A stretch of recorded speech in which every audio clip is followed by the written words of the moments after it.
Hello, everyone. My name is Pessilus, and I am a speedrunner who has ran a lot of Insomniac Spider-Man games, both of them.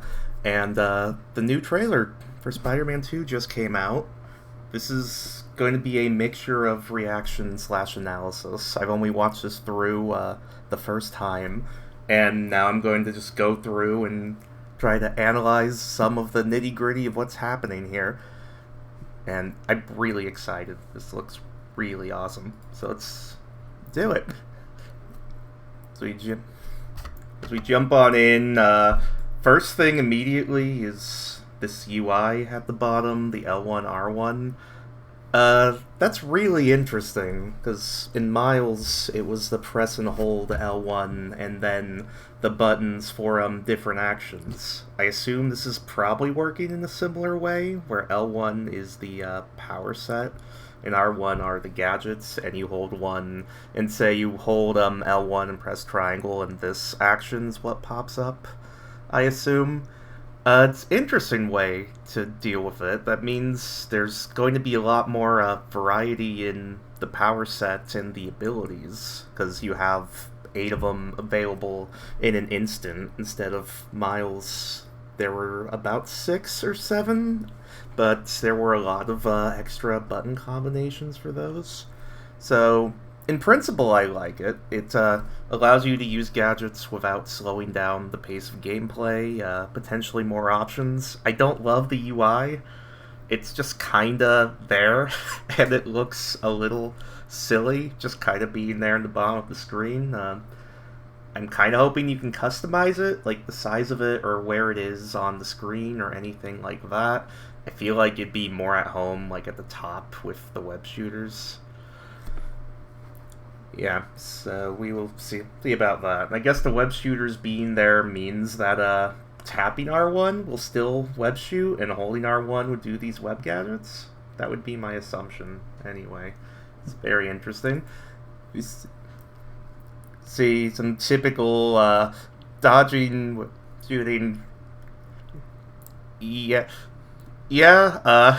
these combos are looking pretty fun to mess around with.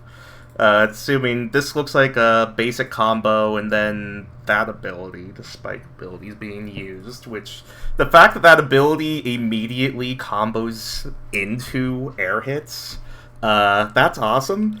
Like, Miles's Venom abilities were awesome, but they didn't really combo into anything. The closest we had was the Venom jump, where it just launches people in the air, and then you start smacking them about.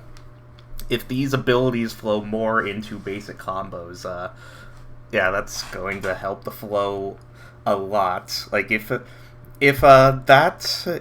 paired with not slowing down for gadgets, like, if that's where we're going, if we're trying to make this flow a lot faster, I'm very down with that. I think that's a good direction to go with this. As we see, we still have the focus meter working the same, and the finishers being awesome. It's like, yeah, a lot of the basic gameplay systems from the last 2 games are still here, which is not surprising at all. The basic combos and the building up the focus into finishers, which I'm happy to see this back after they took it out of Miles.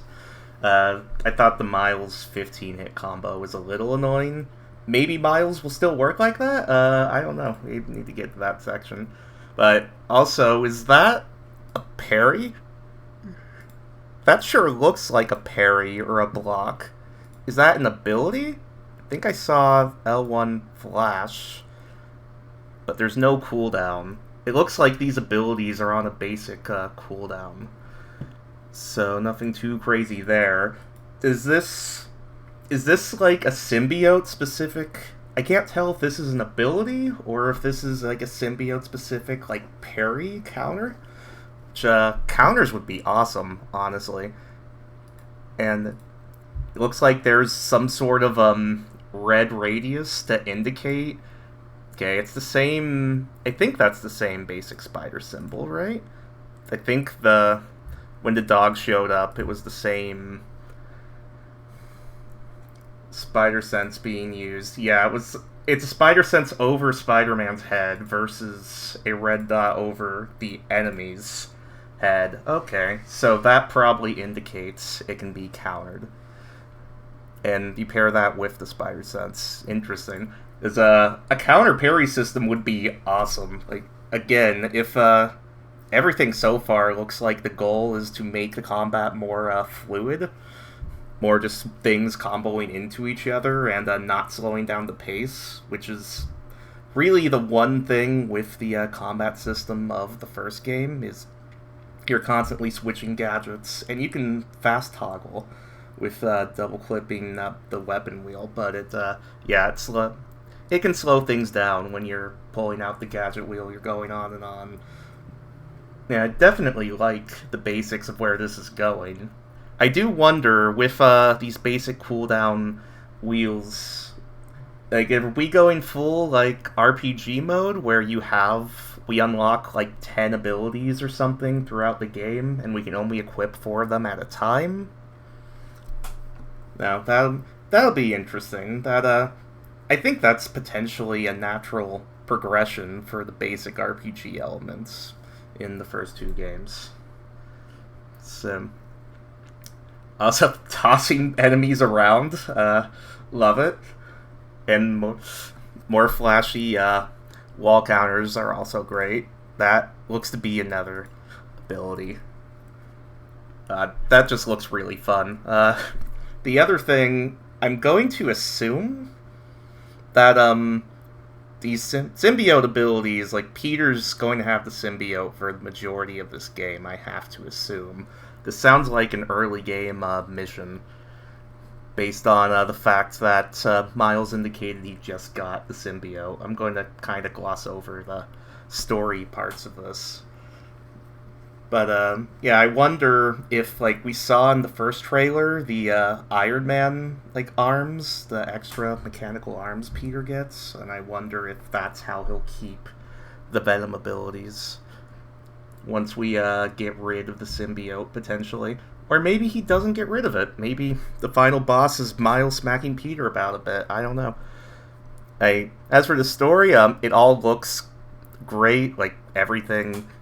Like, the story in these games has been fantastic and incredibly well handled to this point. I'm seeing nothing here I wouldn't expect from the great work Insomniac's done to this point. So switching mid-mission, kind of figured that would probably be how that works. So, Slingshot, this is awesome. And he goes so fast. Oh my goodness. This looks exactly like a couple glitches that we use in speedruns to launch across the map. It looks exactly like that, slightly slower, but we don't have to fight the game and glitch out to make it happen, which is awesome. Also, New York looks really nice. It's a lot more vibrant than the first game. And we have the swingsuit. Like, the main thing I'm noticing here, like, other than just the glide suit, is that it sure looks like Miles is moving faster here than he was physically able to in the first 2 games, if we let it run. Because the first 2 games, there's a speed cap that's like, this is the fastest you're allowed to go before the game just slows you down. And it sure looks like you're going faster here than the speed cap of the first game. I just realized that I haven't had the game audio on all the time. We should probably just keep it that way. The glide suit looks like fun. Like, we have a little mini game of keeping in turrets. This is probably going to be faster than just swinging, I have to imagine. Maybe swinging optimally, but the thing is that the glider allows you to, like, just zoom through parts of the map that are really hard to swing through because you need to be at certain elevations, so there's probably room for both, potentially, switching between zones you can easily swing and zones that are too, like, low to the ground where that's not an option. So we get into the stealth section. Stealth was pretty basic in the first couple games. that's a basic stealth takedown. But looks like we got a, I believe, wasn't the webline cut content from the first game? I want to say it was originally intended to be in the first game. Either way, looks like we're taking even more influence from the Batman Arkham series, where we can kind of make our own way in here, and we can get these multi-takedowns, which, oh, thank goodness. That's going to speed up the pace of the stealth a lot. I'm really happy to see that. Yeah, the first couple games, the stealth never really felt worthwhile because the pace was just slow. So that's going to help. Going to help move this a lot. Like, looks like there are some more, like, abilities and gadgets. Like, this, looks like a trip mine, but it just zones on the closest enemies around it. Which, obviously great for stealth. Potentially maybe good in the heat of combat as well. Looks like those, yeah, the orange indicators indicate how many gadgets he has. He used one there. The orange indicator went down. So we still have the normal number of gadget things versus the just cooldowns on the abilities. Looks like that's an ability of some description, which this is infamous now. I'm okay with that. So this is the basic stuff. That's an ability, not a finish. Or is that a finisher? That might. Yeah, that's a finisher. Okay, so Miles gets the focus meter management that Peter got in the first game. Yes. Thank you. Yeah, I love the focus meter mechanic in the first game. The risk-reward of I use the finisher, I instantly take someone out, I get gadgets back, but I can't heal. And Miles doesn't have that because it's a 15 combo. I'm very happy to see this back. That is great. And these finishers look awesome. The animators did a really good job. So that's, yeah, that looked like another parry. Like with Peter, you get the indicator above his head, above the enemy's head, and then Miles was able to get. Looks like in this case they got an ability off and not a parry. So I'm still not sure if the parry is an ability or if this ability was used to act as a parry because they reacted quick enough. Hard to tell, but very powerful. It took out. There were a bunch of dudes there. So yeah, 1, 2, 3, 4. Yeah, 5 dudes there, and that bolts them back, and the electricity bounces around. Yeah, that looks very powerful. So that should be fun. This is all pretty standard moping around.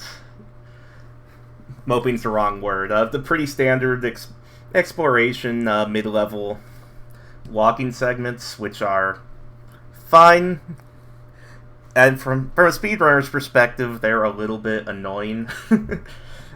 Because these are the types of things we look to try to speed up if we can get away with it. But I expect there to be a decent amount of these in the Spider-Man game. That's just how that goes. So the chase segment, this looks very much like a segment from the first 2 games. Looks like all the chase mechanics are basically intact. The same basic swinging into attacks, and I really can't tell if Miles is swinging faster than he could in the first game, or if just the motion blur is messing with my perception. I'm really hoping he can go a bit faster, because PS5, there's potential to speed up the motion cap, because there's a cap speed you can go on the PS4, because you have to load the city at some point, which is a problem. So it'd be cool if they could get around that and actually let us go quicker. I can't tell for certain here. I want to say he's going a bit quicker. Then switching between the two mid-mission, like in the middle of the action, that's pretty cool. I am very curious to see if we're able to switch. If we're able to switch in the open world, or if in certain sections we're required. See, Peter gets to glide too, which is nice. But yeah, I wonder how they're going to handle the two playable characters in the open world. If, like, certain chapters of the game you are stuck with one or the other, or if you have the ability to change between the two. That'll be interesting to see, but I believe that's basically the end of the gameplay portion of this. Final thoughts? This looks awesome. I love the first two games to death. This looks like a really natural evolution of some of the gameplay systems. Like, I'm really excited about just this opening combo. Just the fact that he has, like, these abilities you can use in combat, which are not something we've really had before, and he can use them to just instantly combo into other things. Like, it's taking the basic action system and building on it, and really that's what I want to see as a speedrunner. Is I love the first two games. I'm hoping for, more and better, essentially. And I'm really excited about what we've seen. I can't wait for this game to come out. But, yeah, if you hung out this long, thanks for watching this unedited, probably probably hard to watch impromptu analysis. And, yeah, I'm looking forward to it. I'll definitely attempt to learn to speedrun when this comes out at some point. We'll see. Like, I'm very confident Insomniac will make a good video game. We'll see if it's a good speedrun. Those are not always the same thing. But, yeah, take care. I'm really excited.